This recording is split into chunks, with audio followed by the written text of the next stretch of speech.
Mommy, yummy.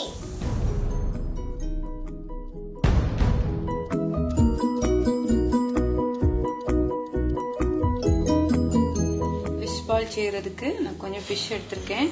boneless fish எடுத்துர்க்கேன். அதை சின்னதா cut பண்ணி வச்சிருக்கேன். கொஞ்சம் garlic எடுத்துர்க்கேன். அதுவும் கட் பண்ணி வச்சிருக்கேன். ஒரு மீடியம் சைஸ் big onion வந்து கட் பண்ணி வச்சிருக்கேன்.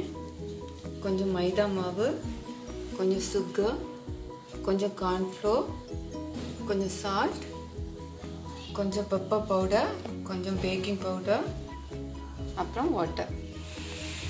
ஃபர்ஸ்ட் ஃபிஷ்ஷை வேக வச்சு எடுக்கணும். அதுக்கு நான் ஸ்டவ் ஆன் பண்ணி ஒரு பாத்திரத்தில் தண்ணி வச்சுருக்கேன்.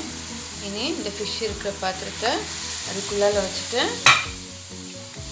ஸ்ட்ரீம் பண்ணி தான் வேக வைக்கணும். நான் வந்து க்ளோஸ் பண்ணி வைக்க போகிறேன். 5 மினிட்ஸ் வேகட்டும். ஃபிஷ்ஷு நல்லா குக் ஆகிடுச்சு. 5 மினிட்ஸ் ஆகிடுச்சு. நான் ஸ்டவ் ஆஃப் பண்ணுறேன். ஒரு பாத்திரம் எடுத்திருக்கேன். அந்த பாத்திரத்தில் குக் பண்ண ஃபிஷ்ஷை போடுறேன். ஃபிஷ்ஷை போட்டாச்சு. இனி சுகர் ஆட் பண்ணுறேன். அப்புறம் மைதா மாவு ஆட் பண்ணுறேன்.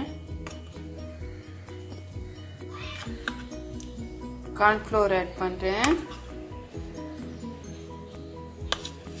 அப்புறம் பெரிய வெங்காயம் கட் பண்ணி வச்சுருக்கதை ஆட் பண்ணுறேன்.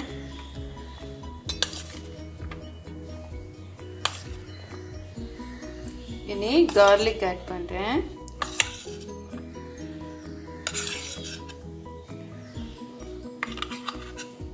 கொஞ்சமாக சால்ட் ஆட் பண்ணுறேன். கொஞ்சம் பெப்பர் பவுடர் ஆட் பண்ணுறேன். அப்புறம் கொஞ்சம் பேக்கிங் பவுடர் ஆட் பண்ணுறேன். நல்லா மிக்ஸ் பண்ணி கொடுக்கணும். கொஞ்சமாக வாட்டர் ஆட் பண்ணுறேன்.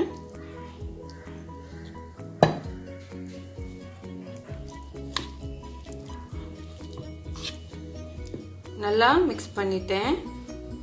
ஸ்டவ் ஆன் பண்ணி பாத்திரத்தில் ஆயில் விட்டுருக்கேன்.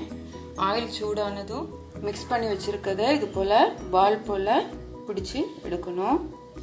இப்போ ஆயில் சூடாயிடுச்சு. நான் இதை வந்து ஃப்ரை பண்ணி எடுக்க போகிறேன்.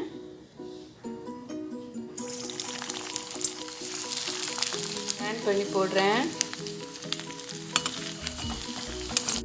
நல்லா ஃப்ரை ஆயிடுச்சு. இது போல் நான் எல்லாத்தையும் ஃப்ரை பண்ணி எடுக்க போகிறேன்.